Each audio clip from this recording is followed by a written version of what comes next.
Voice of voiceless में doctor Nasir का सलाम। हमारा आज का मौजूद बहस थोड़ा दिलचस्प और इंटरडिसिप्लिनरी है। कोविड-19 पैंडेमिक, तालीम और सेहत। आज मैंने आपके साथ इन तीनों के दरमियान जो एक लिंक नज़र आता है मुझे, उसका मैं क्रिटिकल डिस्कोर्स एनालिसिस आपके सामने पेश करना चाहता हूँ। जब कोविड-19 चाइना में फैला तो वुहान सिटी की सारी आबादी, जो कि तकरीबन सारे के सारे तालीम याफ्ता लोग थे, उन्होंने हुकूमत के कहने पर और हुकूमत के ऐलान करदा लॉकडाउन के एक एक SOP को फॉलो किया और उसके मुताबिक वो फ़ौरन अपने अपने घरों में बंद हो गए और इस तरह चीन इतनी बड़ी वबा से निपटने में कामयाब हो गया। अब आप कहेंगे, ये सवाल उठा सकते हैं कि ये मैंने क्यों कहा। ये मैंने इसलिए कहा कि कोविड-19 एक वायरल डिजीज़ थी और जिस आबादी के ऊपर वो वायरस हमलावर हुआ था वो तालीम याफ्ता थी और उनके अंदर ये बात समझने की सलाहियत मौजूद थी कि वायरल डिजीज़ किसी का लिहाज नहीं करती और वायरस किसी अमीर, गरीब, शिया, सुन्नी, देवबंदी, चीनी, अमरीकी, यूरोपियन, ब्राज़ीलियन और इंडियन किसी का लिहाज नहीं करता। वो एक वायरस है जिसका ताल्लुक जानदार या इंसान की ज़िंदगी के साथ है और उसने उस पर अपना हमला करना है और इंसान का इम्यूनिटी सिस्टम उसको कितना डिफेंड कर सकता है, ये उस पर मुनहसर है। अब चूँकि वो तालीम याफ्ता थे, इसलिए उन्होंने अपनी हुकूमत का साथ दिया और SOPs को फॉलो किया। और दूसरी बात कि तालीम याफ्ता होने की वजह से वो अपनी सेहत के बारे में और सेहत को दरपेश खतरात के बारे में ज़्यादा आगाह थे। लिहाजा इससे एक बात तो साबित हुई कि तालीम कौमों को बाशऊर बनाती है और बाशऊर कौमें अपने ह्यूमन डेवलपमेंट इंडेक्स के ऊपर तवज्जो देती हैं और ह्यूमन डेवलपमेंट इंडेक्स में सिर्फ 3 चीज़ें पूरी दुनिया में देखी जाती हैं। इकोनॉमिस्ट सिर्फ 3 चीज़ें देखते हैं। Number 1 human man power development, उनकी हेल्थ, एजुकेशन और पर कैपिटा इनकम, जिसे वो ह्यूमन डेवलपमेंट इंडेक्स कहते हैं। अब अगर 100% तालीम होगी तो डेफिनेटली लोगों के अंदर काम करने की सलाहियत ज़्यादा होगी। जब काम करने की सलाहियत ज़्यादा होगी तो उनकी पर कैपिटा इनकम बेहतर होगी। जब पर कैपिटा इनकम बेहतर होगी तो गवर्नमेंट के टैक्सेस का जो निज़ाम है वो ज़्यादा मजबूत और ज़्यादा इनकम होगी, GDP और GNP ज़्यादा होंगी, तो फिर कौमें सेहत के ऊपर तवज्जो देती हैं। ये तो वो बात है जो मैं न्यू लिबरल ग्लोबलाइजेशन और न्यू लिबरल ग्लोबल इकॉनमी के कॉन्सेप्ट में कर रहा हूँ। लेकिन दूसरी अहम बात, जो कोविड-19 की वबा जब पाकिस्तान में आई तो अगर हम उसका जायज़ा लें और उसका क्रिटिकल एनालिसिस करें तो 2 बातें खुलकर सामने आई हैं कि 1970 में जब अमेरिका में 70 की दिहाई में अमेरिका में रोनाल्ड रेगन ने न्यू कैपिटलिज्म या न्यू लिबरल ग्लोबलाइजेशन एजेंडे का आगाज़ किया और तालीम और सेहत के ऊपर कट्स लगाए, तो उनको हम कहते हैं ग्लोबलाइजेशन ड्रिवन रिफॉर्म्स, जिसमें उसने कहा कि कंपटीशन करो, उससे कमाओ, फाइनेंस ड्रिवन हो जाएंगी और फिर कम से कम लोगों से ज़्यादा से ज़्यादा काम लो। और उसने उन रिफॉर्म्स के तहत IMF ने तरक्की याफ्ता मुल्कों से जो पैसे वसूल करता है और गरीब मुल्कों को जो सूद पर कर्जा देता है, उसके साथ वो तरक्की याफ्ता मुल्कों का एजेंडा भी एक्सपोर्ट करता है। तो IMF ने ब्राज़ील में, अर्जेंटीना में, लैटिन अमेरिकन मुल्कों में एक स्ट्रक्चरल एडजस्टमेंट प्रोग्राम नाफिज किया और उसमें कहा कि तालीम को प्राइवेटाइज करो और सेहत को भी प्राइवेटाइज करो। और इधर एशिया में पाकिस्तान उनकी प्राइवेटाइजेशन के प्रोग्राम में शामिल रहा, तो यहाँ भी कर्ज आता रहा। लेकिन 72 में जब भुट्टो की हुकूमत थी तो उस वक्त महकमा तालीम को भी नेशनलाइज कर लिया गया था और सेहत को भी नेशनलाइज कर लिया गया था, और बहुत सारी इंडस्ट्रीज और बैंक्स और ये सब कुछ नेशनलाइज हुए थे 72 में, क्योंकि the purpose was deconcentration of wealth. लेकिन जब ज़िया का ज़माना आया तो उन्होंने डी नेशनलाइजेशन कर दी, और उनकी डी नेशनलाइजेशन आगे चलकर जब थेचर ने 1980 में यूके में प्राइवेटाइजेशन का आगाज किया और उसने कहा कि 6 units of the industries and government institutions will be sold to private investors and they would recover them, तो वो ट्रिकल डाउन हुई थर्ड वर्ल्ड में, और वो प्राइवेटाइजेशन बेनज़ीर भुट्टो साहबा के दौर में पाकिस्तान में पहली तौर पर स्टार्ट हो, उसका आगाज़ किया गया। लेकिन सबसे पहले MCB को बेचा गया। चले वो तो इकोनॉमिक इंस्टीट्यूशन थे, बिक गए, सारा कुछ हो गया।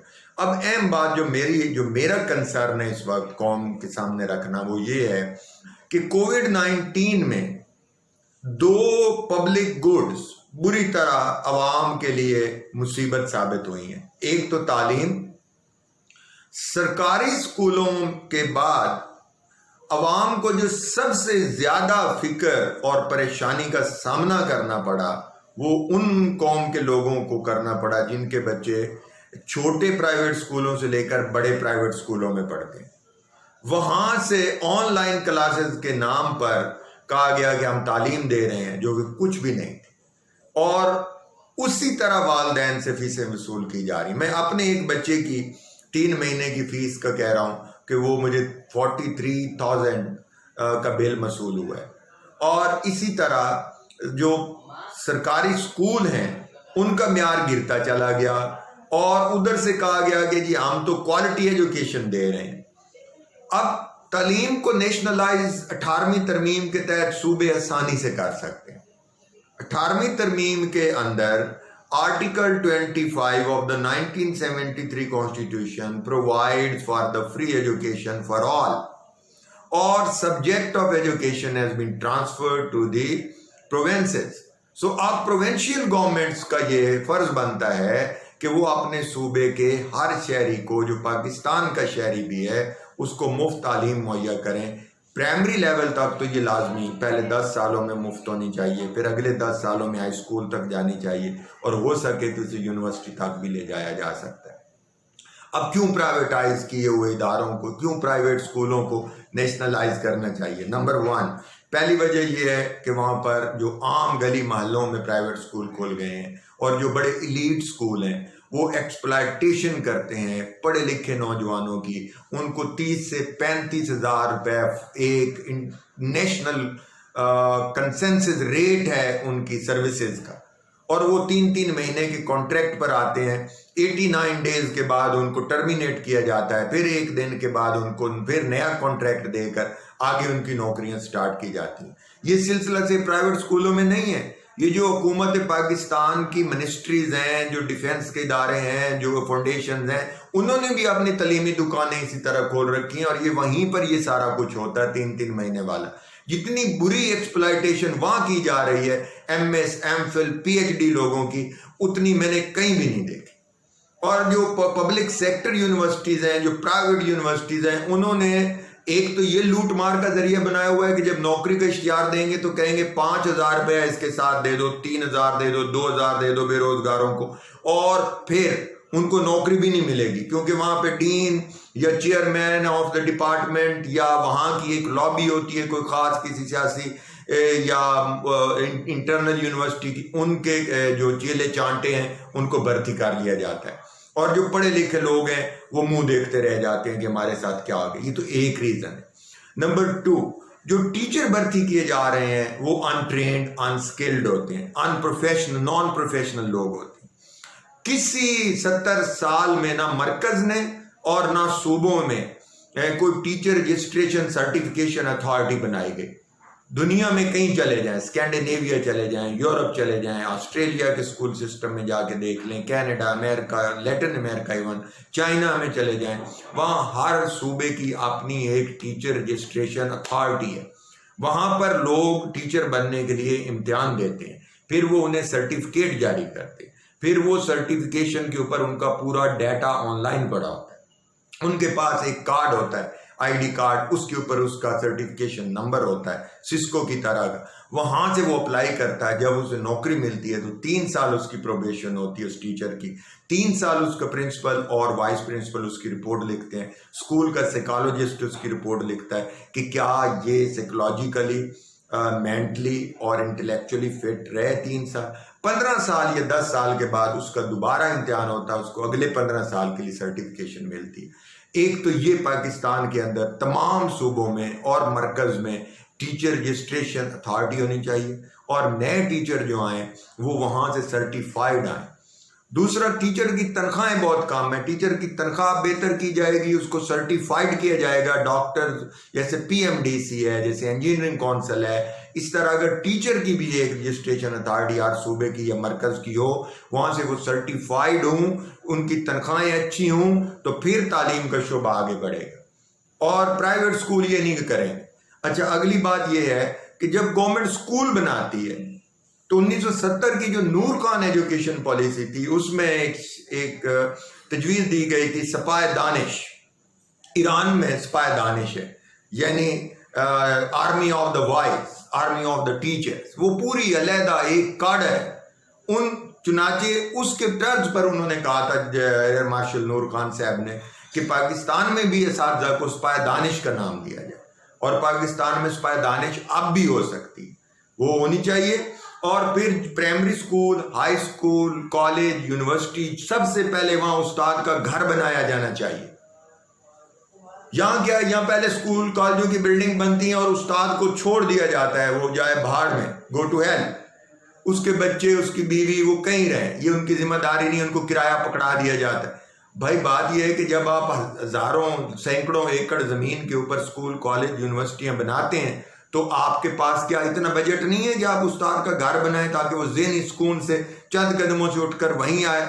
मैं चिंगहुआ यूनिवर्सिटी, बीजिंग, चाइना से पीएचडी की डिग्री लेके आया, मैंने किसी उस्ताद को यूनिवर्सिटी से बाहर रहते नहीं देखा। वो साइकिल पर आते थे, साइकिल पर वापस चले जाते थे, क्योंकि वो अंदर रहते थे। और रिटायरमेंट के बाद भी वो जब तक वहाँ रहना चाहते थे, बूढ़े प्रोफेसर वहाँ रह रहे होते थे।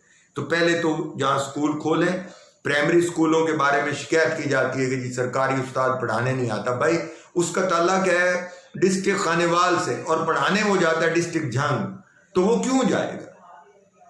उसको आप तनख्वाह जो दे रहे हैं वो सारी वैगनों बसों पे लगा के वहां पढ़ाने जाएगा? इम्पॉसिबल। उस्ताद को स्कूल के अंदर घर दें तो वो अपने बीवी बच्चों के साथ ना सिर्फ वहां रहेगा, बल्कि उस स्कूल की ज्यादा बेहतर देखभाल भी करेगा और डेडिकेटेडली पढ़ाएगा भी से। अच्छा, अब आते हैं बच्चों की तरफ, असातिज़ा की बात तो हो गई। अब हम बात करते हैं उन कोर एजेंट तुलबा की। मेरी माँ 25 पैसे मेरे माँ और बाप मुझे दिया करते थे 1977 में, जब मैं 5वीं जमात में था तो मैं स्कूल में जमा कराता था। 10वीं जमात तक वो 25 पैसे ही रहे। कॉलेज में गया तो वो ₹1.25 था। जब मैं यूनिवर्सिटी में पहुंचा 1987 में, तो मेरी टोटल साल की फीस ₹650 थी। आज मेरा बेटा और बेटी यूनिवर्सिटी में पढ़ते हैं, उनके एक सेमेस्टर की फीस मुझे 96,000 एक सेमेस्टर की ट्यूशन फी देनी पड़ती है। और जो पढ़ाने की रिहायश हॉस्टल में मेरा बेटा जो रहता है, उसका मैं 40,000 पर मंथ देता हूँ। 5,000 उसको मैं पॉकेट मनी देता हूँ, क्योंकि कदर तो है नहीं पैसे की। अब आप खुद अंदाजा लगा लें कि मेरी जो तनख्वाह है उसमें मैं कितनी मुश्किल से अपने बच्चों को तालीम याफ्ता बना रहा हूँ। तो we have lost the access to the education. Lower middle class और मिडिल क्लास वो तो चले उधार खा के, जेवर बेच के, कुछ कर करा के बच्चों को कुछ तालीम याफ्ता बना रहे हैं, लेकिन सवाल ये पैदा होता है कि जो बिल्कुल गरीब 60% आबादी बिलो पॉवर्टी लाइन रहती है, वो बच्चों को कहां से पढ़ाएगी?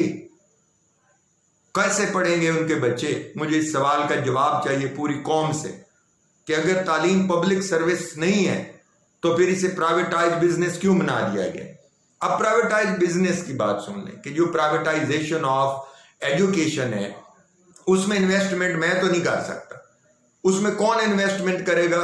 उसमें एक बिजनेसमैन इन्वेस्टमेंट करेगा। हो सकता है वो बिजनेसमैन बिल्कुल अनपढ़, अगर पढ़ा लिखा भी होगा तो उसका मकसद तालीम बांटना नहीं है। उसका मकसद होगा कि वो ऐसा एक स्कूल बनाएगा, स्कूल को फिर वो चैरिटी के नाम पे रजिस्टर करवाएगा, जिसके जरिए वो अपनी मेल, अपनी ट्रांसपोर्ट कंपनी या जो भी कारोबार करता है उसके पैसे बचाएगा, उसका टैक्स बचाएगा कि मैं तो स्कूल पे लगा रहा हूं, और स्कूल के बच्चों के वालिदैन से वो पैसे लूट खसूट कर रहा होगा। दूसरा, उसको ये नहीं पता होगा कि यहाँ क्या पढ़ाना है, कैसे पढ़ाना है। उसका काम सिर्फ बच्चों और बच्चियों को एक लश पश मुहैया कर देनी है, और उस लश पश में जो पढ़े लिखे नौजवान हैं उनकी एक्सप्लॉयटेशन करनी। तो प्राइवेट इन्वेस्टर तालीम को बिजनेस समझता है, वो प्रॉफिट ओरिएंटेड समझता है, जिसकी वजह से privatisation is a menace, privatisation is a curse. तो वो मुल्क, पाकिस्तान जैसे मुल्क जिनके यहाँ income per capita income, faeces आमदनी ना होने के बराबर है, उनके बच्चों के लिए तालीम एक ख्वाब बन चुकी है। और फिर तालीम के नाम पर चैरिटी के इदारे खुल रहे हैं, और चैरिटी के इदारे सदका और ज़कात और खैरात खा के अपने, उनके बच्चे तो लंदन अमेरिका में पढ़ रहे होंगे जो चैरिटी स्कूल चलाते हैं, और खुद हमारे बच्चों को कुछ भी नहीं मिल रहा। इसलिए 4 स्ट्रीम पाकिस्तान में काम कर रही है। नंबर 1 सरकारी स्कूल, जिनके बारे में आम आदमी के ज़हन में ये बात प्राइवेट स्कूलों ने ठोंस दी है कि सरकारी स्कूल बिल्कुल गए गुजरे हैं, उनके यहाँ कुछ भी नहीं है, उनका स्टैंडर्ड खराब, उनकी क्वालिटी ऑफ एजुकेशन नहीं है, उनके टीचर जी गैर हाजिर हो जाते हैं, वो ये करते हैं वो करते हैं। हुकूमत का जो डीओ है, डिस्ट्रिक्ट एजुकेशन ऑफिसर है, जो एग्जेक्टिव डिस्ट्रिक्ट एजुकेशन ऑफिसर है, वो नाअहल है, वो जाता नहीं है, वो चेक नहीं करता। To some extent this blame game is true. अच्छा, अब ये जो ख्याल इधर डाला गया, क्यों? कि आप हमारे स्कूलों में, दूसरी क्लास है जो बड़े अमीर लोगों के बच्चों के लिए है। अब मैं उन स्कूलों का नाम क्या लूँ, आप जानते हैं, चेन्स हैं, मसलन बीकन हाउस है, सिटी स्कूल है, पंजाब ग्रुप ऑफ कॉलेजेस हैं, किप्स है, फलां है, ये है, वो है, बेशुमार, और वो लूट खसूट कर रहे हैं। और दूसरी तरफ कौम के अंदर डिवीजन पैदा होती चली जा रही है। तीसरे स्कूल वो हैं जो सरकारी इदारों ने खोल रखे, मिनिस्ट्रियों ने अपनी दुकानें लगाई हुई हैं, और उन दुकानों का एक अलग माहौल है। वहाँ पर उस्ताद की जो एक्सप्लॉयटेशन है वो तो बयान से बाहर है, और दूसरी तरफ वहाँ जो तलीमी निज़ाम पढ़ाया जा रहा है वो नकल करते हैं एलीट स्कूलों की, और एलीट स्कूलों का माहौल वो मुहैया नहीं कर पाते क्योंकि उनके ऊपर सरकारी पॉलिटिकल प्रेशर्स होते हैं, वो कुछ करने के काबिल ही नहीं। और तीसरी जो है वो मदारिस है। अब मदारिस में पढ़ने वाले बच्चे एहसास महरूमी का शिकार है, क्योंकि उनको जब एलीट स्कूल का बच्चा पैंट शर्ट पहना हुआ अच्छी नौकरी के लिए, इसी तरह जो सरकारी स्कूल हैं, जो नीम सरकारी स्कूल हैं, जो कैडेट कॉलेज हैं, जो एचएसएन और लॉरेंस कॉलेज जैसे अजीम बड़े नवाबों करबों के बच्चों के लिए स्कूल हैं, वो नज़र आते हैं, तो वो उनके अंदर एक रिएक्शन और फ्रस्ट्रेशन आती है। इस तरह 4 मुख्तलिफ करिकुलम स्कूल में पढ़ाए जा रहे हैं। तो मौजूदा निज़ाम तालीम का जो सबसे बड़ा अलमिया है वो लैक ऑफ यूनिफॉर्म करिकुलम है। ये वजूहात हैं जिनकी बुनियाद पर इस कोविड-19 में ये बात खुलकर सामने आ गई कि पाकिस्तान के निज़ाम तालीम को एक ड्रास्टिक चेंज और नेशनलाइजेशन की ज़रूरत है।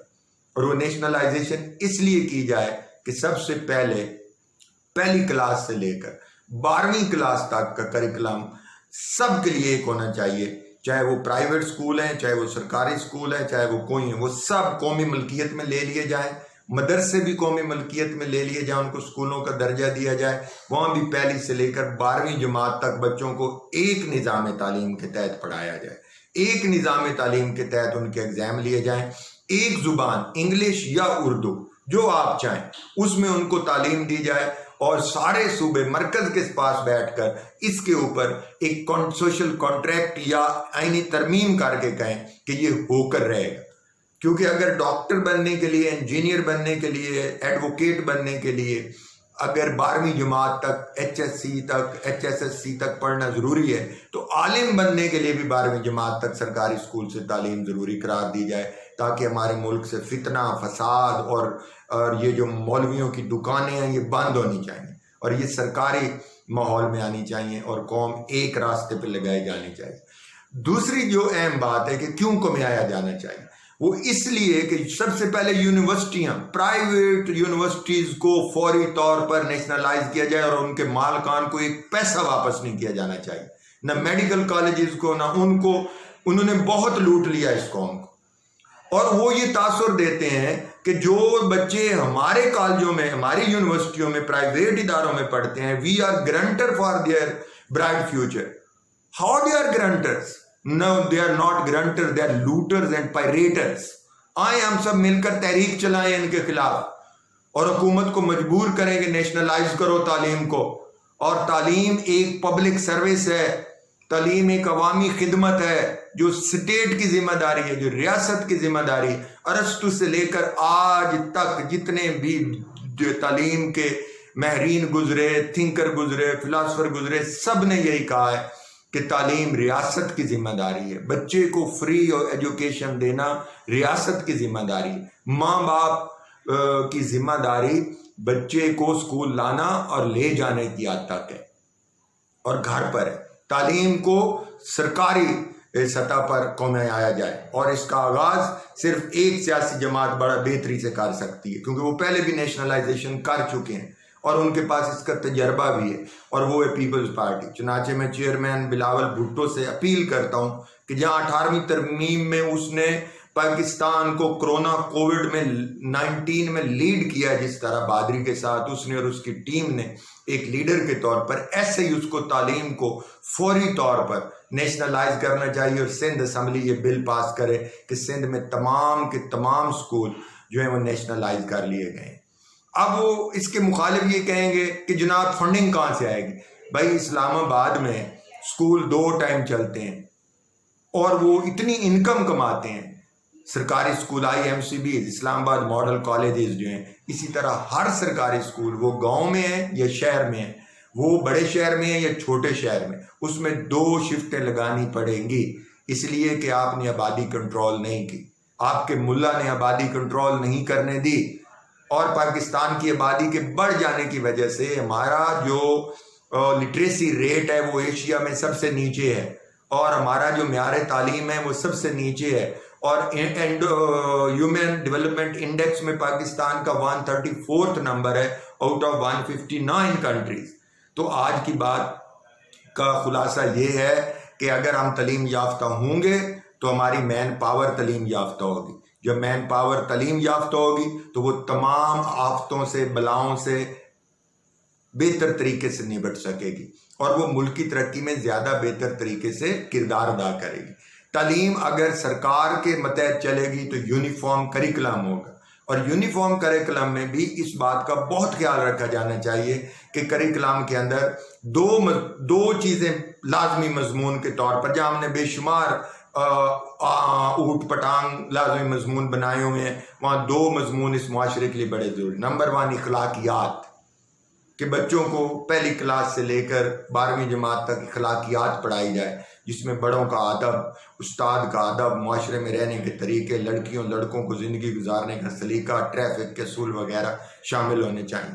और नंबर 2 एक स्किल ओरिएंटेड सब्जेक्ट, जैसे ज़राअत, देही इलाकों में ज़राअत के बारे में पढ़ाया जाए, जहाँ संतें हैं वहाँ संतों के बारे में तालीम का एक मजमून। इसके अलावा कोई भी वोकेशनल ट्रेड जैसे दर्जी है, प्लम्बर है, ये अमेरिका में भी है कि हर बच्चा चाहे वो अमीर का है या गरीब का है वो एक स्किल सीखता है कि अगर खुदा न खास्ता वो जख्मी हो जाए, वो हैंडीकैप हो जाए, उसकी नौकरी चली जाए, वो कुछ कमाने के तो काबिल हो ना, और अगर उसे रोज़गार ना मिले और वो तालीम जारी ना रख सके तो वो अपनी उस स्किल से कौम को कंट्रीब्यूट कर सके। तो इस पर तवज्जो दी जानी चाहिए।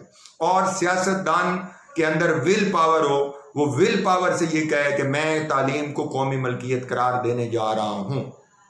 असातिज़ा का ख्याल रखना उतना ही ज़रूरी है जितना तुलबा का और वालिदैन का। और स्कूल के अंदर बेहतरीन हाइजेनिक फैसिलिटीज़ आप देनी बहुत ज़रूरी है। कोविड-19 ने ये साबित कर दिया कि गंदी लैट्रीन और नॉन एरी क्लासरूम्स और गंदे कॉरिडोर्स और टूटी फूटी कुर्सियां और जरासीम आलूद ब्लैक बोर्ड और वाइट बोर्ड उस्ताद और शागिर्द दोनों के लिए ज़िंदगी के लिए नुकसानदेह। इसको अब बदलना होगा। कौम का थोड़ा सा कहीं और से बजट कम कर लें और तालीम पे लगा लें, उससे आपकी आने वाली नस्लें बेहतर हो सकती हैं। आएँ आज से हम मिलकर ये ऐद करें कि हम एक इस आवाज़ को जो मैंने आज उठाई है इसको आप एक तहरीक में बदलेंगे और हमने कौम से ये प्राइवेट स्कूल, प्राइवेट यूनिवर्सिटियाँ और जिस तरह प्राइवेट मेडिकल कॉलेजों ने हमारी निज़ाम सेहत को बर्बाद किया है और प्राइवेट अस्पतालों ने निज़ाम सेहत को तबाह बर्बाद किया है और गरीब से जीने का हक छीना हुआ है तालीम और सेहत ने। सेहत पर मैं अपने अगले प्रोग्राम में अगले हफ्ते बात करूँगा। आप अपना और अपने अहले खाना का बहुत ख्याल रखिएगा। अब मैं फिर जाते जाते ये कह रहा हूँ कि आइए हम सब मिलकर एक तहरीक बन जाएं और कौम को दोबारा नेशनलाइज एजुकेशन, यूनिफॉर्म करिकुलम और सरकारी स्कूलों को बेहतर करके प्राइवेट स्कूलों का खात्मा करें ताकि हमारे बच्चे एकेडमियों से, प्राइवेट स्कूलों से और हम गरीब लोग लूट खसूट से बच सकें। अल्लाह हाफ़िज़।